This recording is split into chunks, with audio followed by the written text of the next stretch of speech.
Goeiemôre, groet julle vanoggend in die wonderlike naam van Jesus en dankie vir die voorreg, dankie vir die tyd wat jy een kan sit om net bietjie in God se woord in te gaan. Want dit is so wonderlik om deel te kan hê aan God se lewendige woord. En vanoggend, ek het verlede week gesê ons wil regtig hierdie week ingaan om te sê daar's 'n paar woorde wat ons sê as ons bid baie keer. En dan bid ons en val in kerke, groot kerke, dan hoor ons dit, dan sien ons dit en daai woorde is, kom Heilige Gees. Kom vul my Heilige Gees. Kom neerdaal Heilige Gees. Kom Heilige Gees.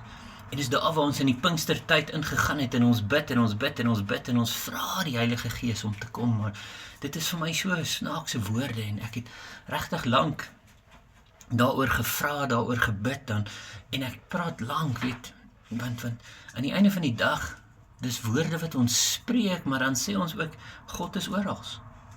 Hoe spreek ons dan daai woorde om te sê, kom Heilige Gees, as ons in ons harte weet dat God is oral. En ons doel as 'n gemeente, ons doel as mens, as die liggaam van Christus, maar ek self as mens is om wat? Om Jesus aan mense bekend te maak. Jesus aan mense bekend te maak. Nie om myself aan mense bekend te maak. Mense ken my, maar ken hulle die Jesus wat jy dien? En ek meen ons in ons eie gemeente, ons missie, ons visie, wat is om Jesus se hande te wees, om Jesus se voete te wees, om vir mense te wys dat Jesus lewe. Hoe doen ons dit?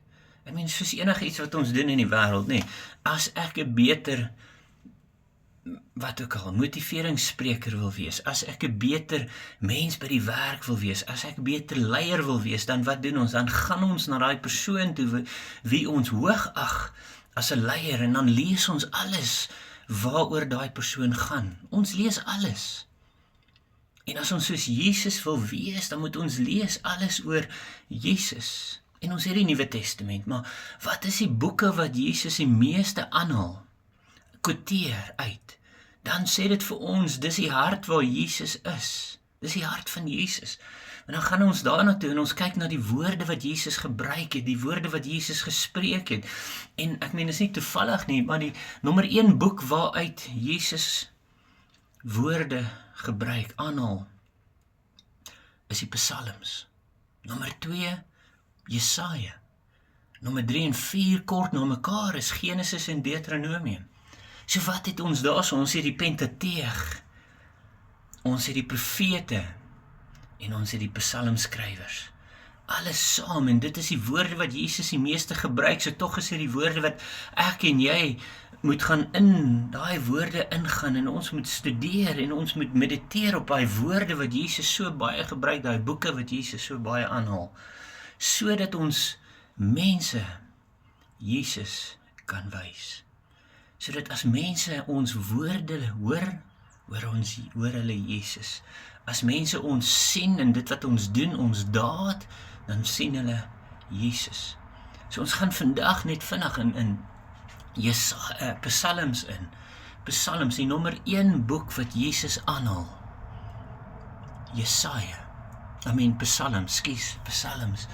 Waar begin ons hier so sommer daar, Psalms, en as jy vir Jesus sou vra, wat beteken dit as ons moet sê, kom Heilige Gees, kom Heilige Gees, onthou, Jesus het daar aan die kruis het hy gesê, in u hande my Vader, in u hande my God, gee ek my gees, en toe blaas hy sy gees uit. En dit is voordelig, hy het ons gesê, dit is voordelig dat hy gaan, want as hy die gees uitgeblaas het, dan kon God daai gees, daai selfde gees, oor elke een van ons laat neerdaal, sodat ons dit kan voel, sodat ons dit kan beleef, sodat ons daai woorde kan spreek om te sê, kom Heilige Gees. En vandag wil ek hier in Psalm 139 en dan Psalm 104 gaan met julle deel daarso, en hy sê Psalm 139 vers 7. Waar sou ek heen gaan van u gees en waarheen vlug van u aangesig? So dis wat die psalmskrywer daar vir my en vir jou sê vandag, en daai woord wat hy daar so gebruik vir gees is sy ruach. Sy ruach, en wat beteken hy ruach? En ek gaan dit in Engels vir julle gou net daar vertaal, want dit is so, dit dra soveel krag en soveel waarde, as ons nie net daar lees, dis God se gees nie.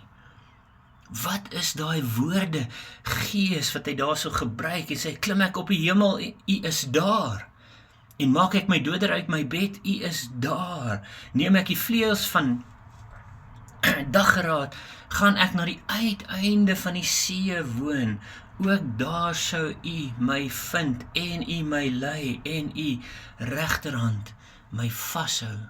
So wat hy daar vir ons sê, dis nie 'n plek nie, dis nie 'n tyd nie, dit is daar wat hy vir ons sê, daai ruach, daai gees is wat? Hy ruach is gees, beteken, it is the breath, the wind, the presence, the invisible real energy. It is the energizing presence of God. So dis nie net een ding nie, ek meen ons maak dit so klein, maar eendag, dit is so groot, onthou, dit is die gees, die ruach van God, as jy uitgaan en jy sien hoe die wind, die blare waai, dit is daai, as jy kyk op na die hemel toe en jy sien die wolke wat daar verby jou gaan, maak nie saak wat se tipe wolke dit is daar, as jy in die aand uitgaan en jy sien die sterre, dit is daar, dit is die teenwoordigheid van God, dit is die ruach, die energizing spirit of God, dit is daai wat hy na verwys as hy hierdie woorde gebruik. Jy kan nêrens gaan as jy opkyk, as jy links kyk, as jy agter jou kyk, as jy vorentoe kyk. Dit is daai krag, die teenwoordigheid, die asem van God. Daar in die begin toe God mens geskape het hy sy gees in die mens ingeblaas. Dit is daar. Kom ons lees gou hierso. Psalm 104 vers 30. 104 vers 30, daar so lees ons om, u stuur u gees uit. God stuur die gees uit. Wat het hy sy gees uitgestuur? Hoekom het hy sy gees uitgestuur daar sodat hulle woord geskape? So nommer 1, God stuur u gees uit, sy ruach, sy teenwoordigheid, sy asem, sy energizing spirit. Hy stuur dit uit in die wêreld uit. Hoekom? Sodat hy kon dinge in die lewe bring. Sodat hy hemel en aarde kon skape. To create. En dit is wat hy doen. So dit sê vir my van die begin van tyd, voor enige iets geskape was, daar was die ruach, die teenwoordigheid van God. En dan gaan hy aan daarso en hy sê vir ons wat? Hy sê, en u maak die gelaat van die aarde nuut. So nommer 1, hy skape met dit. Nommer 2, hy kom in en hy maak dit nuut. So elke keer as jy opstaan in die oggende, God se gees is daar om jou nuut te maak, om jou te herstel, om jou weer in een te maak, sodat jy weer God kan uitleef in die wêreld daar buite. So hy skape, voordat enige iets was God daar. Hoekom het sy gees uitgegaan, om nie net te skape, maar om nuut te maak elke dag. Elke dag maak hy ek en jy nuut. Hoe gee hy vir ons dit? Want elke keer as ons inasem, asem ons God se gees in. Beteken hy moet ons nuut maak van binne af. En hy maak ons nuut en hy herstel ons verhouding met God. En hy gee vir ons nuwe krag en hy gee vir ons die energie wat ons nodig het, sodat ons kan uitgaan in hierdie wêreld in. So as ons vra, kom Heilige Gees, dis eintlik dat ons sê, Here, maak ons bewus van u teenwoordigheid, maak ons bewus van die feit dat u nie net geskape het aan die begin van tyd, u het my gevorm, u het die persoon gevorm wat na hierdie boodskap luister vanoggend, sodat jy hom nuut kan maak elke oggend. Maar nie net elke oggend, elke keer as jy God se ruach inasem. Waar kan ons gaan? Ons kan nêrens gaan waar God se gees nie is nie. Dit sê vir my dat as ons inasem, maak hy ons nuut.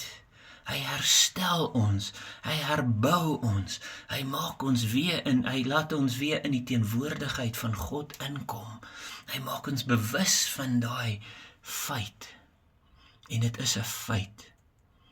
En dan, soos wat hy ons herstel, is ons gees, siel en liggaam weer in lyn met waar God ons wil hê. En dis wat waaraan ons moet mediteer vandag. En daar is so baie, soveel meer in God se woord in. Psalm 33, wow, as ons net gou weet, dan sal ek daar eindig, nee. Psalm 33 sê dit so mooi vir ons ook daarso in vers 6, Psalm 33, vers 6 sê dit vir ons daarso so mooi, deur die woord, deur die gees, deur die roog van God, van die Here Yahweh. As ons na die woord Yahweh kyk, ons moet eintlik, as ons dit inasem, en uitasem, deur die woord van Yahweh is die hemele gemaak en deur sy gees van sy mond alles. Die Engels sê the stars are created. Alles is geskape, alles is nuut gemaak. So waar kan ons gaan? Nêrens nie. Wat beteken dit as ek sê, kom Heilige Gees, kom, maak my bewus van die teenwoordigheid, maak my bewus van u grootheid, maak my kleiner sodat u groter kan word, maak my weer eens in lyn, herstel my verhouding met u, sodat as ek in die wêreld ingaan, sien mense Jesus. Hulle het nie meer van my nodig nie, was 8 biljoen van ons op die planeet. Hulle het nie meer 8 biljoen weergawes van mense nodig nie, nee. Hulle het een weergawe van Jesus nodig. En dit is wat ons beteken, wat ons moet beteken, as ons sê, kom, Heilige Gees, herstel my verhouding met u, sodat my verhouding met die mens herstel sal word, sodat ek vir die mens Jesus sal wys, die een wat vir ons gelewe het, toe hy daai eerste asem ingeasem het, en daai persoon, God, Jesus, wat aan die kruis gesterf het, en hy gesê, in u hande gee ek my gees, en na dit het hy gesê, ek stuur my gees, sodat hy die trooster kan wees, sodat ons kan in die wêreld ingaan, sonder enige probleme, sonder enige twyfel, sonder enige bekommernis, want ons weet, elke keer as ons inasem, word ons nuut gemaak. Ek groet jou daarmee in Jesus naam, en as die Here se wil is, praat ons weer volgende week. Ons is lief vir jou, en asseblief as daar probleme is, reik uit. Ons kan vir jou Jesus wys. Ek groet jou in Jesus naam. Amen.